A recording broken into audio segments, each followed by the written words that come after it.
Hello beyond the last scene அதாவது ஒரு modern காதல் கதையோட ரொம்ப ஆழமான ஒரு திரைக்கதை அலசலுக்கு உங்களை வரவேற்கிறேன்.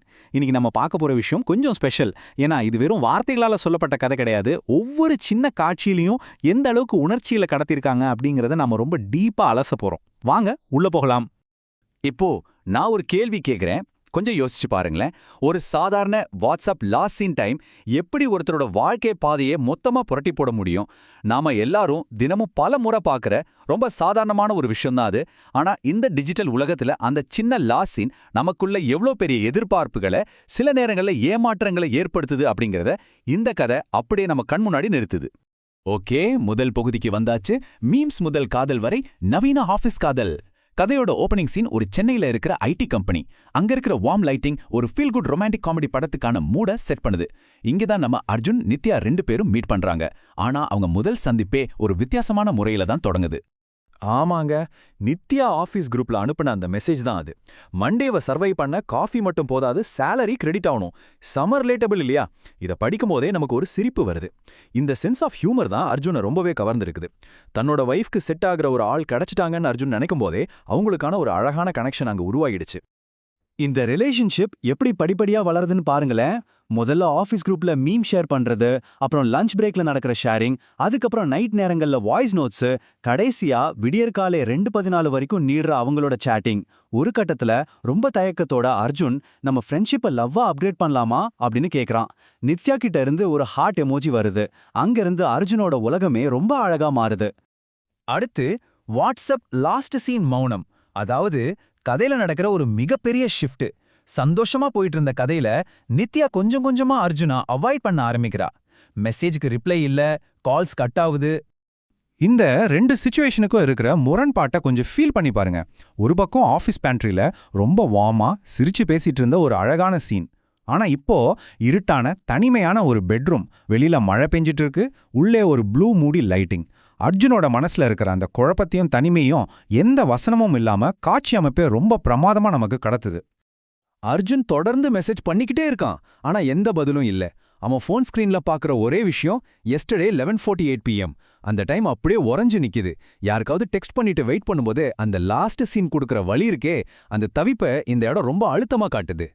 அந்த விரக்தியோட உச்சகட்டமா நடுராத்திரியில அர்ஜுன் ஒரு மெசேஜ் அனுப்புறான். நீ அவாய்ட் பண்ணணும்னா ஸ்ட்ரெயிட்டா சொல்லலாம்ல. இருட்டான ரூம்ல ஃபோன் வெளிச்சத்துல மட்டும் அவனோட முகம் தெரியுது. நம்மள ஒருத்தர் காரணமே இல்லாம இக்னோர் பண்ணா எப்படி ஒரு யதார்த்தமான கோபம் வருமோ அதே கோபம்தான் அது. பல மணி நேரம் கழிச்சு நித்யா கிட்ட இருந்து ஒரு ரிப்ளை வருது. ப்ளீஸ் என்ன ஹேட் பண்ணிடு அர்ஜுன், அதுதான் ஈஸி. நெஞ்ச அடைக்கிற மாதிரி இருக்குல்ல. இதை பார்த்த உடனே ஏதோ ஒரு ரொம்ப பெரிய பிரச்சனை இருக்கு அப்படிங்கறத புரிஞ்சுக்கிட்ட அர்ஜுன் அடுத்த நிமிஷமே அவ வீட்டுக்கு ஓடுறான். 3வது பகுதி, மருத்துவமனை சொல்லும் அதிர்ச்சி உண்மை. இங்கேதான் கதையோட நிஜமான பரிமாணம் நமக்கு தெரிய வருது. ஒரு சின்ன மருத்துவமனை அறைக்கு கதை மாறுது. இங்க ஒரு முக்கியமான மெடிக்கல் டைம்லைன் இருக்கு, அதை கவனிங்க. சில மாசத்துக்கு முன்னாடி நித்யாவுக்கு சிவியரான கிட்னி ஃபெயிலியர் வந்திருக்கு. இப்போ வாரத்துக்கு 3 நாள் டயாலிசிஸ் பண்ணிட்டு இருக்கா. உயிருக்கு ஆபத்தான நிலைமையில அர்ஜென்ட்டா ஒரு ஆர்கன் டோனர் வேணும்னு டாக்டர் சொல்லிட்டாங்க. இதுக்காக தான் அவ அர்ஜுனை விலக்கி வச்சிருக்கா. ஹாஸ்பிட்டல் பெட்ல ரொம்ப சோர்வான முகத்தோட நித்யா சொல்றா, நீ என்ன மறந்துட்டா நல்லா இருப்ப, உன் ஃபியூச்சர் வேஸ்ட் ஆகக்கூடாது. தன்னோட வழியை விட தான் காதலிச்சவனோட வாழ்க்கை வீணாகிடக்கூடாதுன்னு நினைக்கிற அந்த சுயநலமில்லாத அன்பு, அது உண்மையாவே ரொம்ப எமோஷனலான ஒரு தருணம். அடுத்த பகுதி ரகசிய தானமும் மறுவாழ்வும். ஒரு மிகப்பெரிய தியாகம் எப்படி அமைதியா நடக்குதுன்னு பார்ப்போம். லைட்டிங் இப்போ ரொம்ப டிராமாட்டிக்கா மாறுது. ஒரு ஆபரேஷன் தியேட்டர் செட்டப். அந்த சமயத்துல என்ன நடக்குதுன்னா, ரொம்ப அமைதியா ஒருத்தர் உறுப்பு தானம் செய்யற பேப்பர்ல சைன் பண்றாரு. பதத்திரமான ஹாஸ்பிட்டல் சூழல். ஆனா ஹாஸ்பிட்டல் ரூல்ஸ் படி டோனர் யாருன்னு சீக்ரெட்டாவே மெயின்டைன் பண்றாங்க. சர்ஜரி முடிஞ்சதுக்கு அப்புறம் ஒரு அமைதியான ரூம், ஜன்னல்ல விழும் சூரிய வெளிச்சம். இது நித்யாவுக்கு கிடைச்ச ஒரு நிஜமான மறுஜென்மம். ஆனா தன்னை காப்பாத்தினது யாருன்னு அவளுக்கு தெரியாது. இப்போ கிளைமேக்ஸ். அன்பிற்கும் உண்டோ அடைக்குந்தாள். சில மாசங்கள் கடந்து போகுது. அர்ஜுன் மீண்டும் ப்ரப்போஸ் பண்ண நித்யாவும் சம்மதிக்கிறா. ரொம்ப சந்தோஷமான ஒரு கல்யாண சீன், கோல்டன் லைட்டிங், பாரம்பரியமான உடைகள்னு ஃபுல் பாசிட்டிவ் வைப். ஆனா கல்யாண நாள் அன்னைக்கு மணமகள் அறையில நித்யா தன்னோட மெடிக்கல் ரிப்போர்ட்ஸை எதேச்சியா திறந்து பார்க்கறா. அதுல டோனர் நேம் இருக்கிற இடத்துல அர்ஜுன் கே அப்படின்னு இருக்கு. தன்னோட உயிரை கொடுத்து தன்னை காப்பாத்தினது வேற யாரும் இல்ல, அர்ஜுன் தான் அவளுக்கு அப்போதான் புரியுது. அவ அப்படியே ஷாக் ஆகி கண்ணீரோட நிக்கிறா. ஓடிப்போய் அர்ஜுன்கிட்ட அவ கேட்கும்போது அவ ரொம்ப இயல்பா ஒரு சின்ன புன்னகையோட சொல்றான், உன் வாட்ஸ்அப் லாஸ்ட் சீன் மறைந்த நாளே என் வாழ்க்கையே உன்னோட ஃபியூச்சர் ஆகிடுச்சு. வாட் அ டைலாக் இல்லையா? எந்த எதிர்பார்ப்பும் இல்லாத ஒரு உண்மையான காதலோட உச்சம் இதுதான். இதுக்கு தான் 2000 வருஷத்துக்கு முன்னாடியே திருவள்ளுவர் சொல்லிட்டாரு, அன்பிற்கும் உண்டோ அடைக்கும் தாழ். உண்மையான அன்பை எந்த தாழ்பாள் போட்டும் அடைச்சு வைக்க முடியாது. ஒரு சின்ன வாட்ஸ்அப் லாஸ்ட் சீன்ல ஆரம்பிச்ச விஷயம் இன்னைக்கு ஒருத்தருக்காக உயிரையே கொடுக்கற அளவுக்கு ஒரு தூய்மையான அன்பா மாறியிருக்கு. இந்த அலசலை முடிக்கிறதுக்கு முன்னாடி உங்ககிட்ட ஒரு கேள்வி.